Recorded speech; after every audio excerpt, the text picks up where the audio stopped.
What is at stake is more than one small country. It is a big idea, a new world order, where diverse nations are drawn together in common cause to achieve the universal aspirations of mankind: peace and security, freedom, and the rule of law.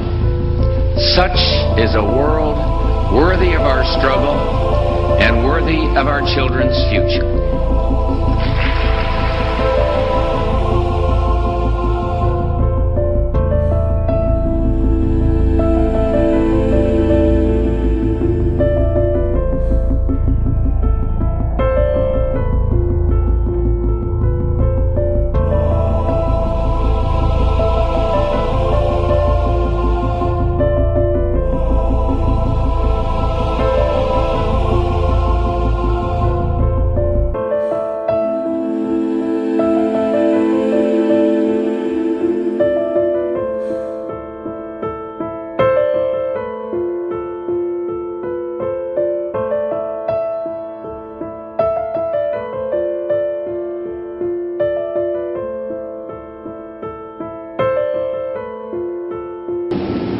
We have in this past year made great progress in ending the long era of conflict and Cold War. We have before us the opportunity to forge for ourselves and for future generations a new world order, a world where the rule of law, not the law of the jungle, governs the conduct of nations. When we are successful, and we will be, we have a real chance at this new world order, an order in which a credible United Nations can use its peacekeeping role to fulfill the promise and vision of the UN's founders.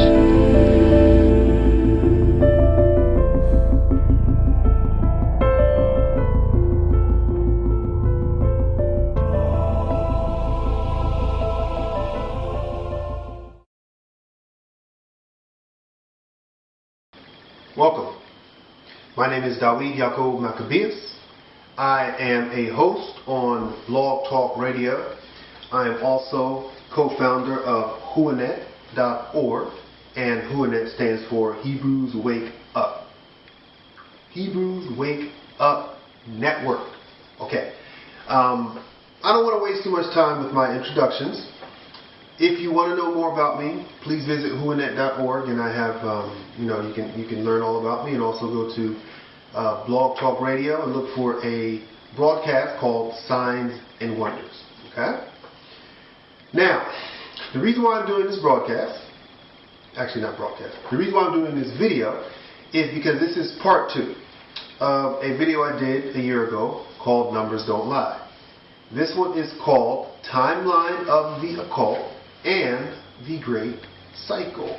Now, for years I've been trying to explain to people about this huge number and trying to tell them about the dates and times. Within this document, it explains about how I came up with this, and I'm going to read this document. And as I'm reading this document, I'm going to actually have different parts of the video added into here to better explain it. And we're actually going to go on a journey. We're going to go on a journey of discovery. But before we go on that journey, what I'm going to do is I'm going to show you my my book wall, and explain to you real quick why I'm here. Well, throughout this course, while I'm living here, because actually this wall book's going to change. This book wall is going to change because I'm in the process of moving. I'm actually coming to the United States from the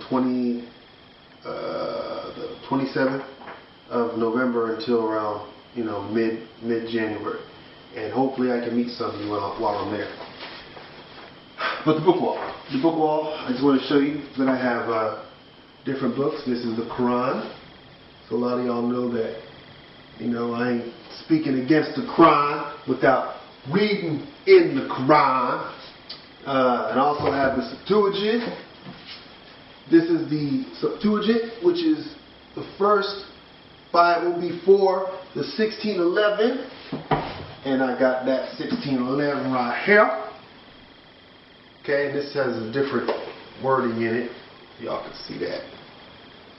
You know, this has different lettering in it. Notice that number, 1611. What is that?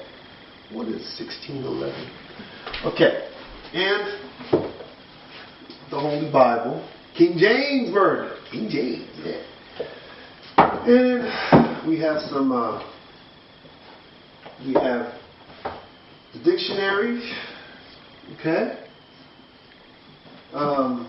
Banned from the Bible. We have the Dead Sea Scroll, okay? If you can see that. Complete Dead Sea Scrolls. And, of course, the Strong's Concordance. Okay? And a lot of these books you can find on the web.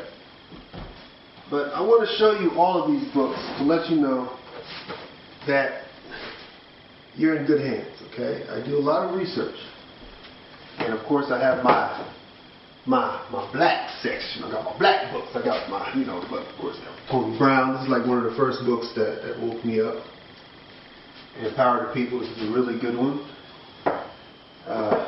Racial Matters. Martin Luther King. I got all Martin's books that he had. Martin here. Booker T. Washington. Black Indians. Spoken Word. Then I have the whole volume of Sex Roots. Then Black Wall Street. And then up top here, come on now, let me mess up my books now. Okay. What is that one that's got? This is, back cracking. Oh, this is, Measure of a Man. Now, I have not been able to read most of these because I've been so busy on theology. This is my next step. I'm going to show our people how powerful we are. We are very, very powerful people. After the flood, Yarugu, there's actually books up here. Top, huge bookshelf. This bookshelf is about 10 feet tall. And this is the history of Yoruba's from the earliest times to the beginning of the British Protectorate. Okay, anyway. Now here's something funny. I didn't start reading. I didn't start reading until I was about in my late 20s. I'm 41 now. Okay, But anyway, I didn't start reading until I was in my late 20s, and then I got really inspired through trying to find out about religion. And my story is on Blog Talk Radio. But what I wanted to do is I wanted to show you a quick view of the different books that I have, that I read. And also, I got to show them kung fu books. I got my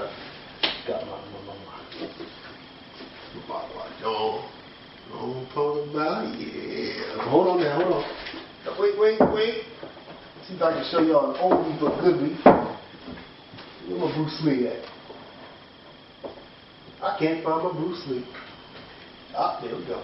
I think everybody got this. Everybody got the Bruce Lee. Come on now. And the secret, dim. That means I can kill you with a touch, man. Okay, all right. I'm gonna stop playing. I'm gonna stop playing. But I just wanted to give y'all a quick view of the different books. You know what I'm talking about? Anyway, okay. Alright. I just got Brock's black ass, this old traitor ass. Okay. Anyway. Okay. Let me start. What is this? everybody is probably like, this brother done lost his mind. What are all these numbers?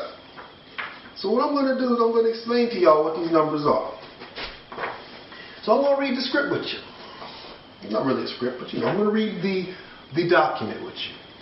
And as I read the document, I'm going to, like I said, bring in different videos and stuff and explain it. Now the first page goes, count the number of the beast. 6 plus 6 plus 6 equals 18 plus 18. Okay, I'm sorry, let me do it over. Count the number of the beast. 6 plus 6 plus 6 equals 18. Okay, now 18. 1 plus 8 equals 9. 9. Now, if you looked at my first broadcast, not my first broadcast, if you looked at my first video, the first video was Numbers Don't Lie. And throughout the whole video, I went over the number 9, how it was related to Pythagoras, and how Pythagoras was, his number broke down into 864, and how 864, if you add that up, it breaks down to 9. Now, the reason why this is important that we understand this is because our enemy, the enemy of the seed of Ayah, okay, the enemy of the Hebrews, uses numerology to have power. And that numerology takes away our power. Now this video is going to be very, very, very, very long. So we're going to have different parts in it. Okay? This is part 1. Since YouTube only allows me to have 15 minutes, you can have the full version when you go to whoanet.org or HebrewsWakeUp.com, and then click on the banner in the corner, and the banner in the corner has a little image that I created, and the image is really cool. What I did was I created a noose, which is a yoke for horses or cows, and that same yoke was used for us, but it was a different yoke. It just has one little arch in it. If you look at this document, so I think towards the end, I actually have a picture of it. Let me see if I can find it really quick. Here we go. This, if you notice that yoke there, ooh, there we go. This here, we're going to explain what that is later. But anyway, the document has a picture of the yoke, and then it has 2 symbols, which are the thorn and the cross. Okay? Let me show that right here. Now these are Hebrew characters. Ancient Hebrew characters. Paleo-Hebrew. What does paleo mean? Paleo means prior to the Aramaic, prior to the block.